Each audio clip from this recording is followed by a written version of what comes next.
Well, I have it's 4:05, so I'm inclined to get started. All right, sounds good. Okay. Are you going to do some introduction or? I'm just gonna, if you'd like, I was just gonna go ahead and introduce the session, introduce you, and let you take it away. Sounds good. Okay. Welcome everyone to the final time slot for the Sakai Virtual Conference of the day, notwithstanding the prize giveaway at the end and then wrap up. And this is the update on Sakai accessibility and WCAG2 status that is being presented by Tiffany Stoll. Tiffany is a member of the UVA Collab, University of Virginia user support. Professional areas of interest include accessibility, help documentation, and Samigo test and quizzes. She recently became the chair of the Sakai Accessibility Working Group, and we're pleased that she is here to give us an update on accessibility. Tiffany has requested that questions be held to the end. If you want to hold them till the end or put them in chat, and we'll try and keep track of them that way and then cover them towards the back end of the presentation. So Tiffany, feel free to take it away. All right. Hi, I'm Tiffany Stoll. I'm going to turn off my camera so it's not interfering. I want to start by saying that I am going to basically say what's on my slides. I know that we get a lot of training not to do that, but in fact, for accessibility reasons, I recently saw some very compelling presentations where people said, the thing that would help me the most as a learner is if the instructor just said what they were writing on the board or what was on their slides so that I could access that information too. So first, I'm going to start with the Accessibility Working Group. The Sakai Accessibility Working Group provides accessibility consulting to the Sakai community. We identify and set the standards for Sakai to meet levels of accessibility, and I'll talk about that in a minute. We track accessibility issues in Sakai and write JIRAs. Those are our issue tickets. We work to resolve the issues, help with accessibility documentation. We meet every other Wednesday at 4 o'clock Eastern Time in Apereo room 4. Oh, and I have some links in the slides, and I've also placed those links in the forum discussion that's associated with the session so that you can more easily click them and get to them, because some of them are kind of unwieldy. And we also keep in touch through the Sakai-dev and Sakai-user mailing lists. So Accessibility Working Group calls, please join us if you have the chance, every other Wednesday at 4 Eastern, and our next meeting is tomorrow. So accessibility, the ALI tag, A11Y, is a shortening of accessibility with the 11 in the middle representing those 11 missing letters between the A and the Y. So how do we evaluate it? The global standards for evaluating accessibility, WCAG2, that's Web Content Accessibility Guidelines 2.0. This is the standard we apply to Sakai and other modern websites. It's international and stricter than the American with Disabilities Act, ADA Section 508. It's developed by W3C, the World Wide Web Consortium. And it applies to more than just HTML, so other code and content in websites, video, images, things like that. It's been adopted into procurement standards for large organizations, such as the California Department of Education. And it's a big spec and a big deal, the WCAG2. So what does that mean for us? For instructors and for other content creators in Sakai, you should make your content POUR, poor, and not POOR, poor. And what that means, the poor principle, is perceivable is the content presented to users in a way that they can perceive it. Does it rely on one sense, for instance, sight only? Have you considered how someone who isn't well-sighted might read that information, or someone who's colorblind might access it? The O stands for operable. Can the content be interacted with by someone not using a mouse? So a different a type of touch screen or a keyboard, something like that. Understandable is the U, are items like structural elements, lists, headings, paragraphs, used in a meaningful way. And the R is for robust. The content should be robust enough so it can be interpreted reliably by multiple technologies and devices, including assistive technologies, things like screen readers. For more info, I'd suggest looking at the WebAIM Constructing Poor Content article, and I have that link also in the forum. So how do you make poor content in Sakai? So formatting documents, if possible, you should build your content in or on the web. So directly in that editor in Sakai that you find everywhere, instead of writing something in Word and copying and pasting, for example. Organize documents like outlines with headings indicating main ideas or topics. Screen reader and keyboard users use headings to navigate a page and to skim. So if you can't skim visually, headings really help, and they also help visual users to sort of break up the main ideas on the page and understand them better. Use the numbered or bulleted list button to mark a list instead of just typing 1 period, 2 period, and so on. Screen readers identify correctly formatted lists for people, and they can quickly skip to important items in the list. So a screen reader would say something like, this is a list with 5 items, and then enumerate them. Make sure text has good color contrast with its background. Good contrast makes it readable, and those with low vision or colorblind readers need that extra contrast. So you can check contrast with a number of tools online. WebAIM has a great color contrast checker, and I also have the link to that in the forums. And for links, when you're creating a link to something, use short descriptive link text, not click here, for example. The link text should describe what you're going to get when you click on it, for screen reader users or others to know what they're going to get to when they navigate to that website that you have linked, or to that tool you have linked to, in the case of a Sakai tool. So how to use tables. They should only be used for tabular data, to organize things like, I have an example here of a fruit fly average size table, where we have the males and females and their height and weight. Tables should have things called headers and captions, and these are needed for screen readers to understand the table content. So the way you do that in Sakai, when you're adding a table in the editor, or if you right-click on the table or control click, I think is another possibility, you can view the table properties, and there's an option headers, and you can set either the first row or the first column as your headers, or both. And the caption tells the content of what the table would be. For the example I have here, it's the fruit flies.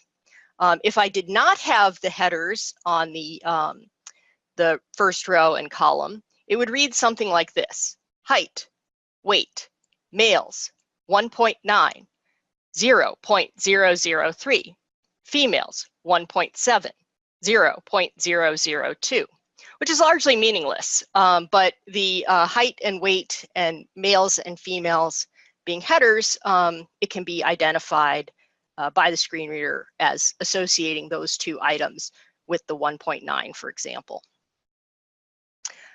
Images. When you're using images, you should add short, meaningful alternative text, otherwise called alt text, to images that are critical to a document's meaning.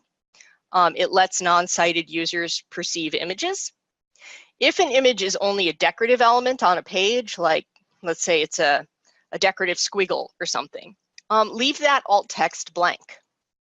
And if needed, include a longer description in the document's text next to the image to explain what's going on in that image.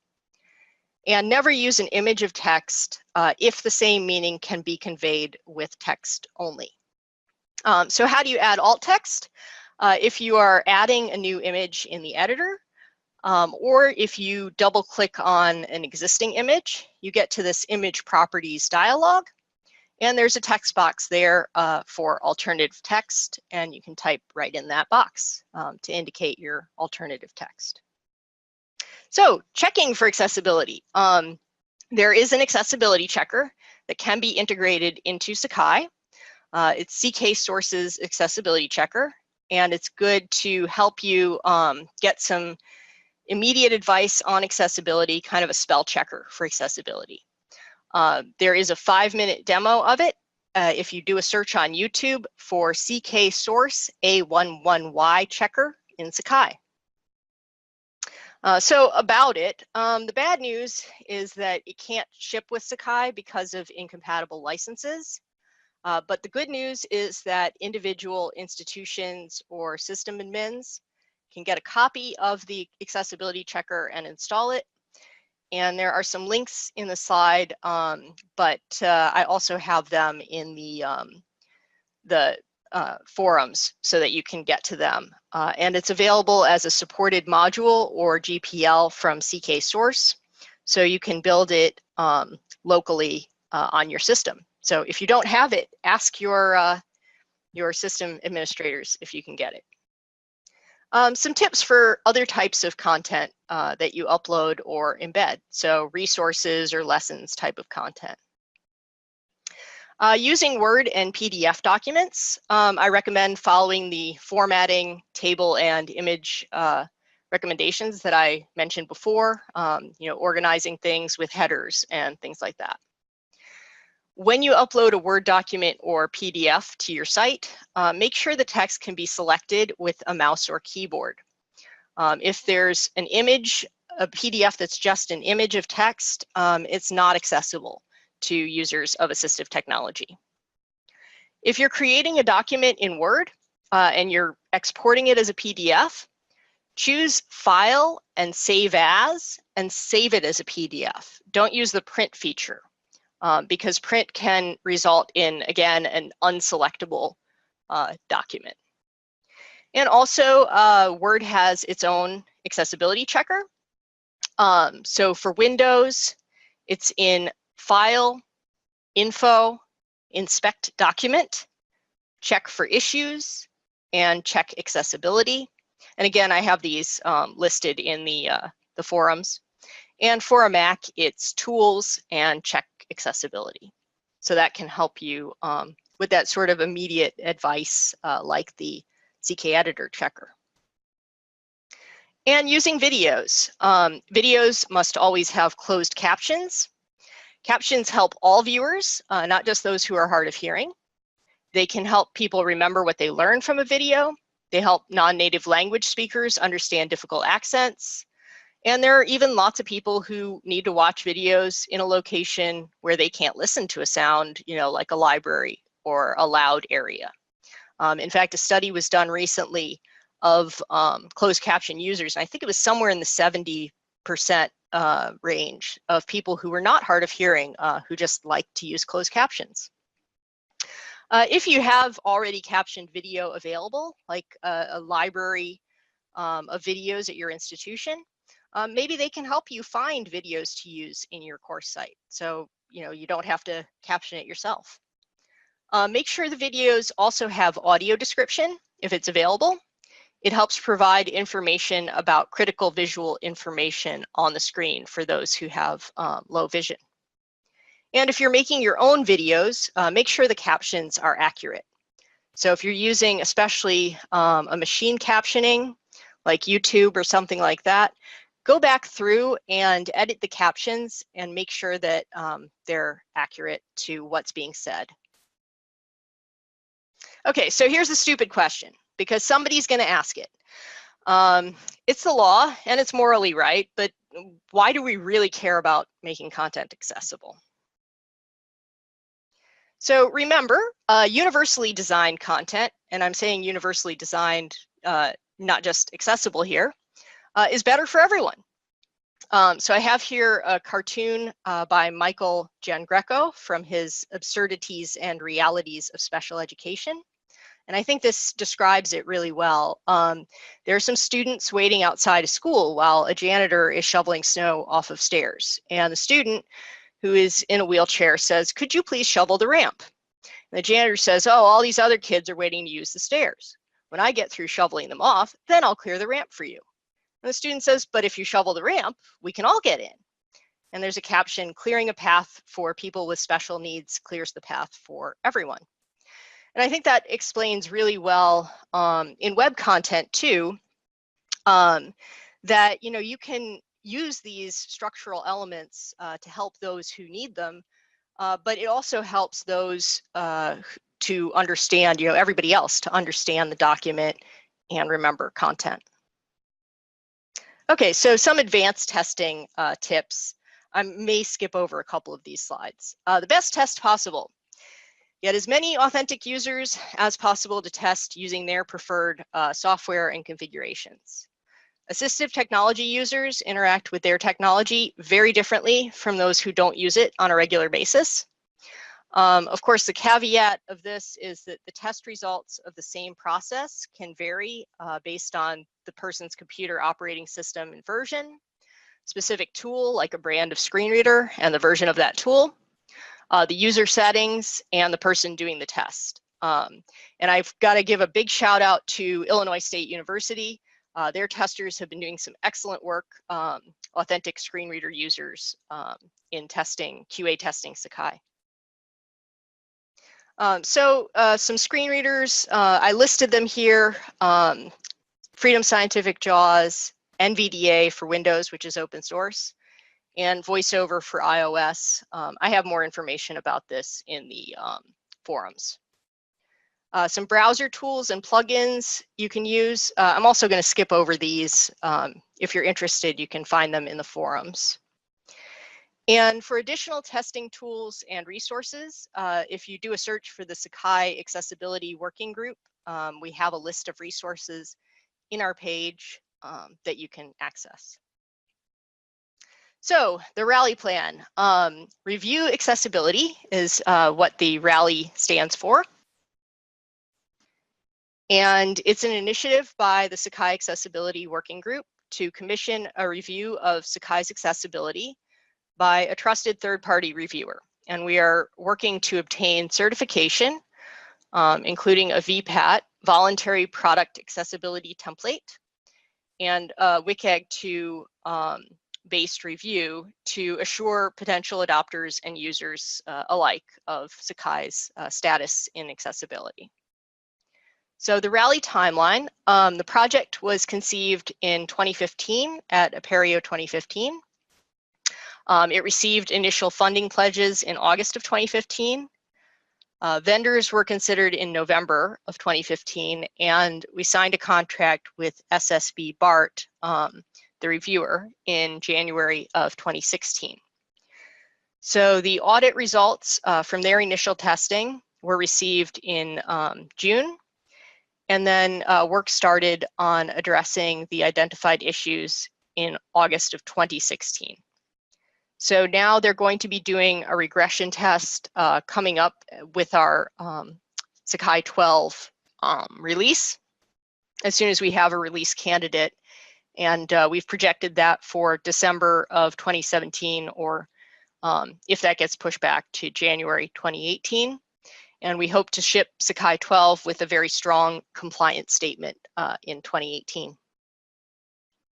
So funding, we've raised over $86,000 and many development hours. So big thanks to those who helped us start: Apereo, Durham Tech, Tufts University, Pepperdine, Longsight, and Brock University.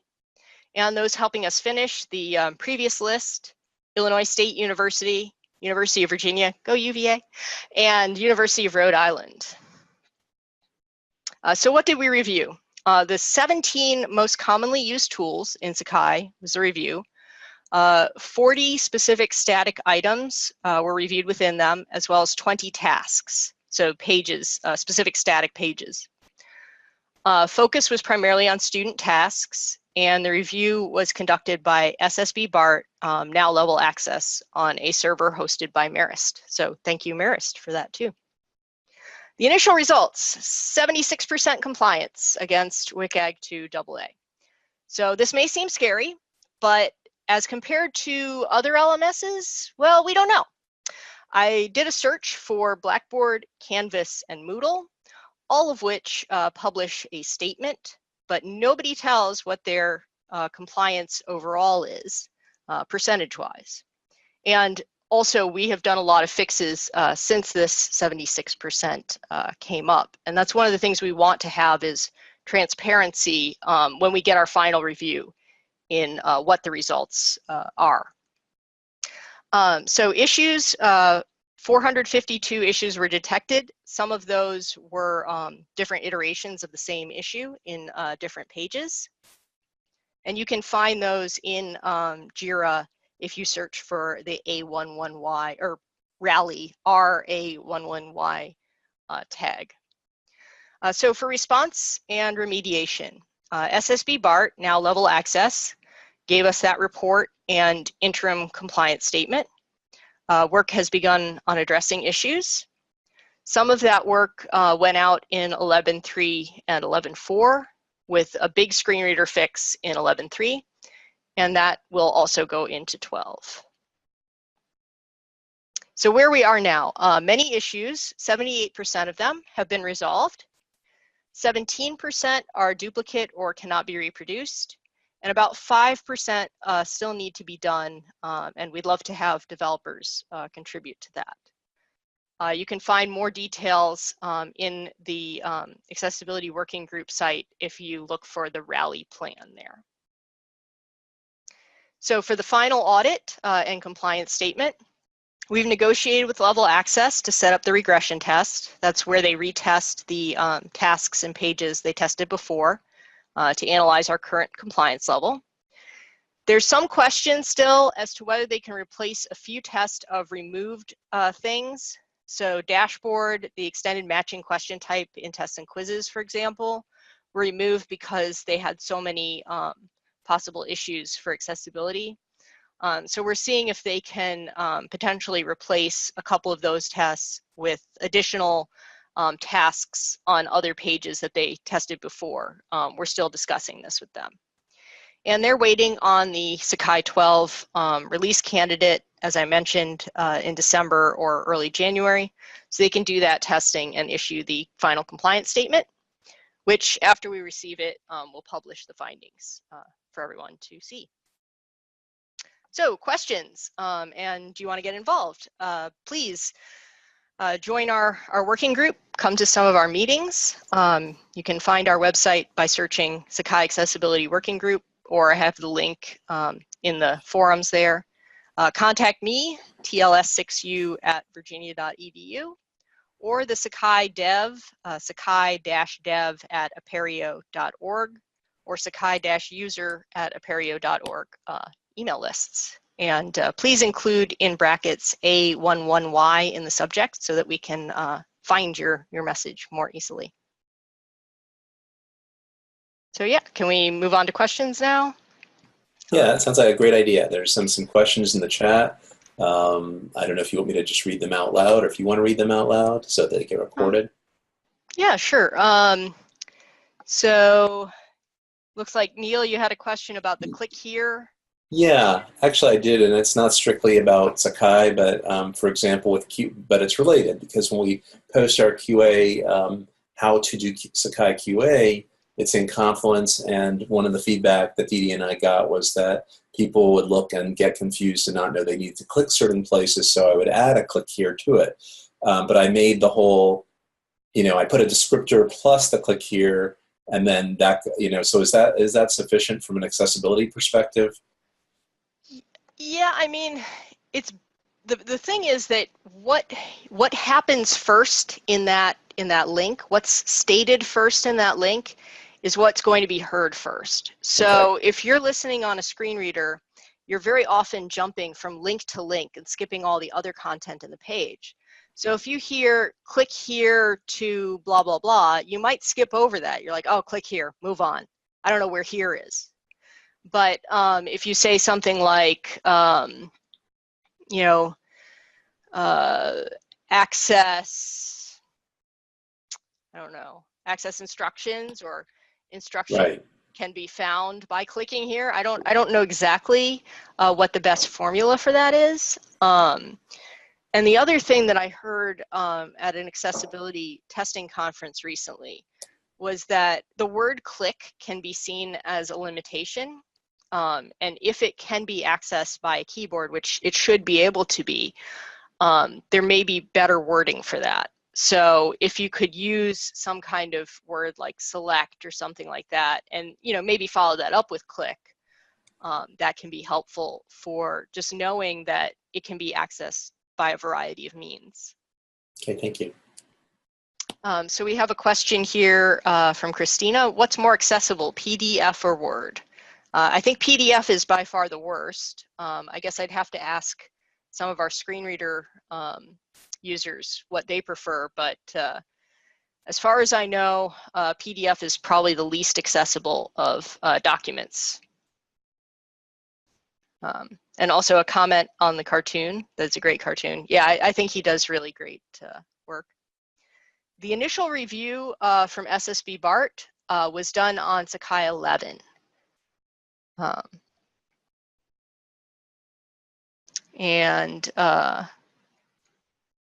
thank you for Ben talking about the organization.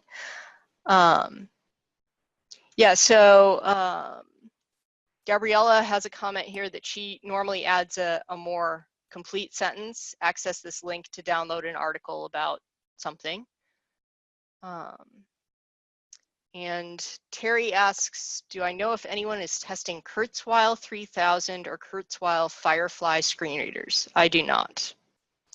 That might be something to bring up in one of the working group discussions. If you could come to that, because I just don't know what else being used by different institutions. I do know that ISU has some JAWS users testing. And I'd have to look again in the SSB description of what different types of tools they're using when testing. I know JAWS is one of them. Neil, do you remember what screen readers they test with? I only remember the JAWS one. Is the only one that comes to mind. Yeah. I know they do tests with a few screen readers, but I'm not sure which ones they are. I'd have to look that up. If you send me an email at tls6u@virginia.edu, I will look into it and I can send you an email about that.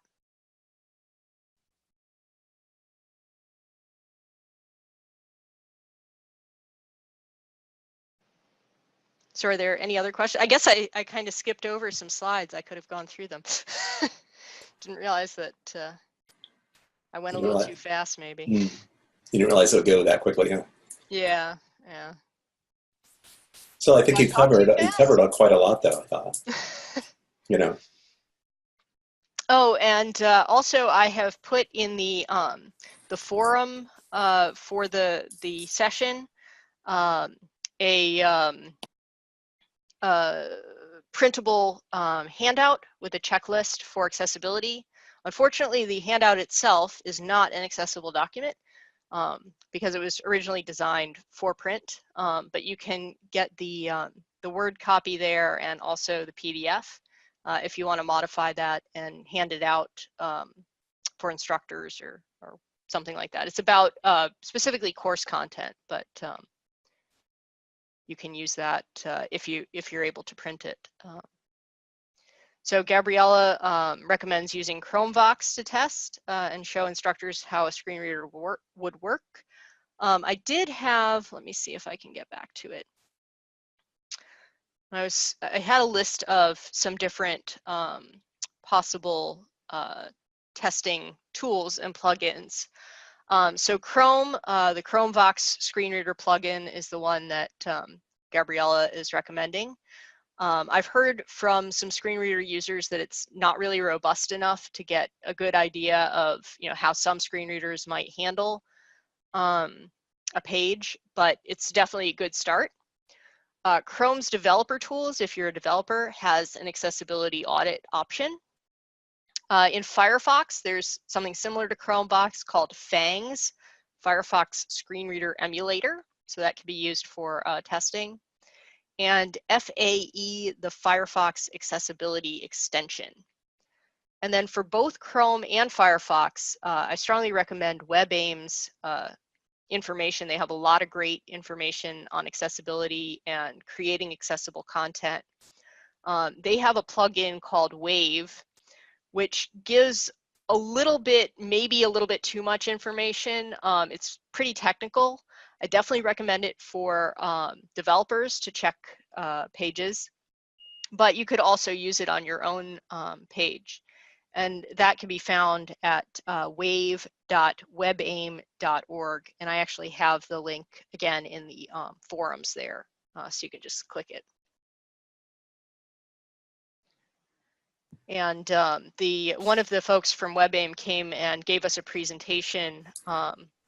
It was, I guess, 2 weeks ago, week before last, of their new Wave API, which was pretty interesting, about how this tool, this API tool, can be integrated into a system like Sakai for checking large numbers of sites. But because it would also check the Sakai itself content, it may not be quite as useful for individual instructors to use it, but maybe for a program, for example, to evaluate the accessibility of multiple course sites.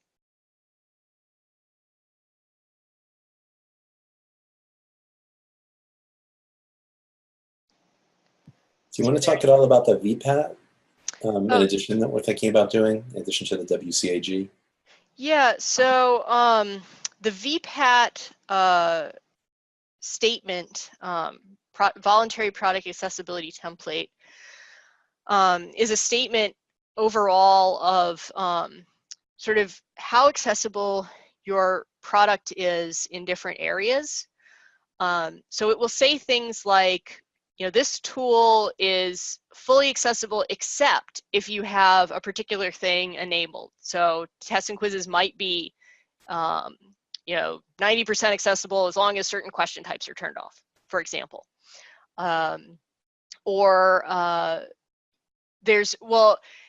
I guess I should start by saying that overall content management and creation systems always have some exceptions, because the content that the users are putting into them and creating in them may or may not be accessible. But it will have different types of categories in the VPAT. So for instance, is something keyboard accessible? Is something screen reader accessible?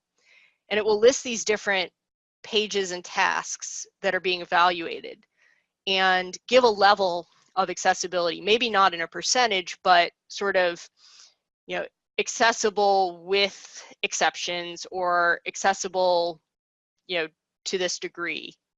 It's sort of a descriptive document. And I did find those VPATs for the other LMSs. That was pretty much all I could find from them when I was trying to compare our interim review. Excuse me, I'm going the wrong direction here. Our interim review with the other LMSs out there. So, we do want to get out what our accessibility compliance level is, and make that transparent to the institutions that are using it. That's one of the things that's really great about Sakai, is that we have a public issue tracking. Anyone can create a JIRA ticket if they find a problem, and we have a very vibrant group of people, always actively working on fixing and testing the tools.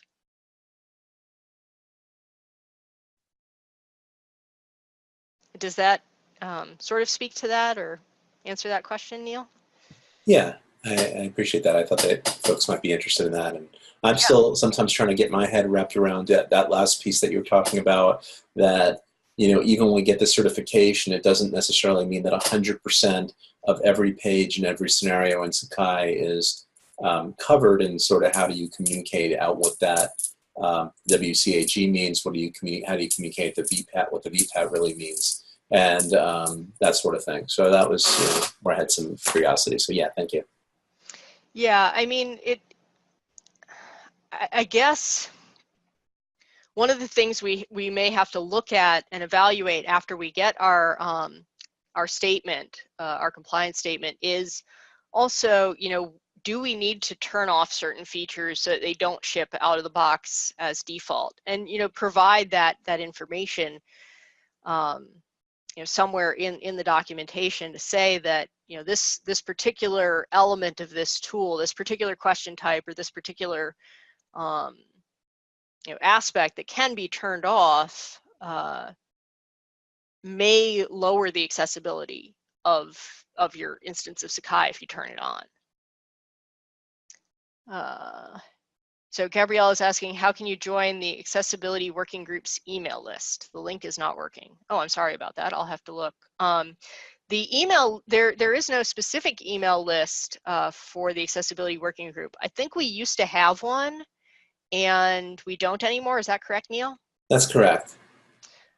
So the mailing lists that we use are the Sakai dev and Sakai user lists. Let me see if I can get down to that. Yeah. Yeah. And there's a reason for that, because we wanted to have these issues not be off on the side that people weren't aware of them. We thought that anything that the accessibility group came up with that was development related, the whole development team should see. Anyone who's subscribed to that list should see. And likewise, if we have user issues around accessibility, all users, should be visible to everybody, really. So we're hoping to bring more visibility to the accessibility cause. Yeah, and if you could tell me where that link is, maybe we should remove the link that says that we have a separate email list. But yeah, thanks. The Sakai-dev at apereo.org or Sakai-user@apereo.org email addresses are both great to communicate on. And I did in the forums, I created email links to those where it should automatically put the brackets A11Y in the subject. I don't know if I did that right, but if I did, you should be able to go and click on those links in the forum. I think I called it something like links from slides, the post where I included that information.